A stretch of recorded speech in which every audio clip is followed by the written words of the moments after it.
Hello friends, welcome to my channel Mivansh and सावीवड.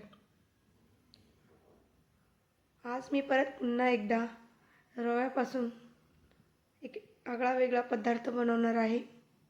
त्याला मी इडली समजू की ढोकळा मला काही समजत नाही आहे. मला तुम्ही नक्की कमेंट करून सांगा मी या पदार्थाला काय समजू. 1 वाटी रवा घेतला आहे मी. त्यासाठी मी पाऊण वाटी दही व अर्धी वाटी पाणी घेतले. हे सगळं मिश्रण मिक्सरला बारीक करून घ्यायचं आहे.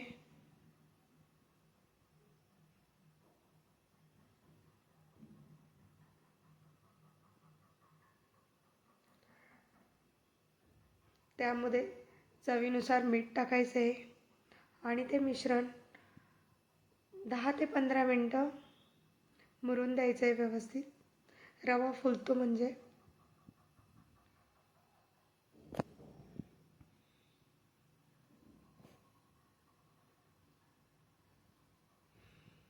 10-15 मिनटानंतर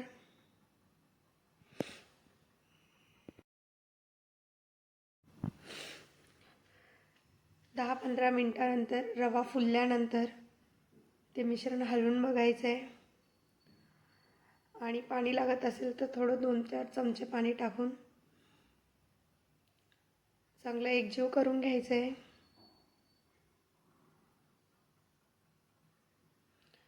मिश्रण जास्त पातळ पण नको आणि जास्त घट्ट पण नको.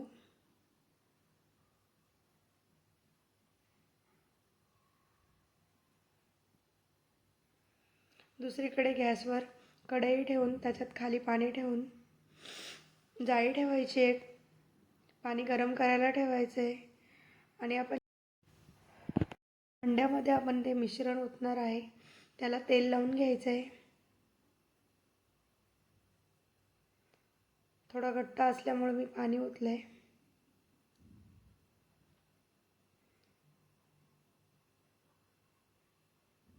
आणि लास्टला आपण एक पुडी इनो टाकणार आहे.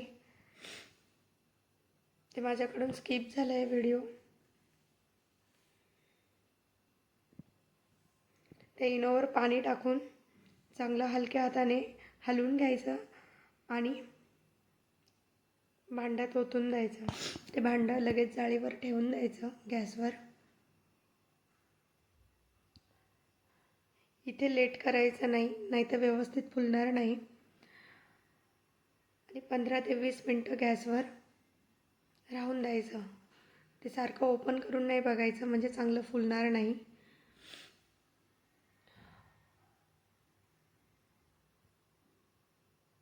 झाकण ठेवून 15 मिनटं ते 20 मिनटं वाफ काढून घ्यायची व्यवस्थित.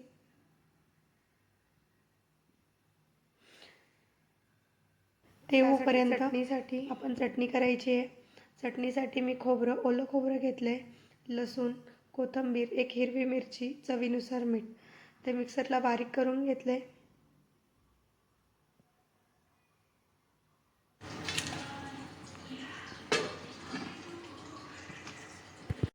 15 मिनिटांनी आपण बघू किती छान फुललं आहे ते मिश्रण. 10 ते 15 मिनटं थंड होऊन द्यायचं. नंतर ते कट करून घ्यायचं.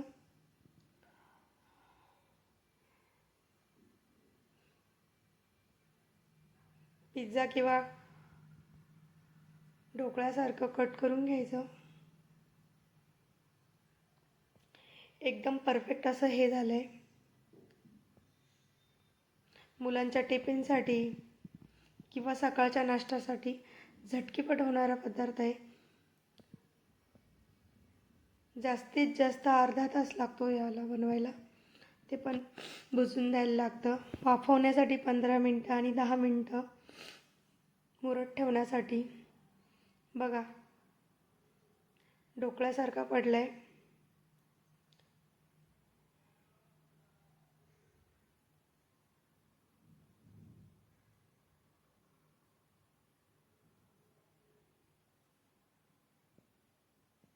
स्पंजी झाला आहे चांगला.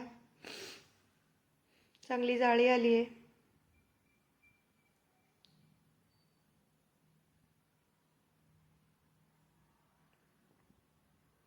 मग मी याला इडली बनवू की ढोकळा म्हणू मला काही समजत नाही आहे. आणि चटणीसोबत खूप छान लागतो. एकदा नक्की बनवून बघा.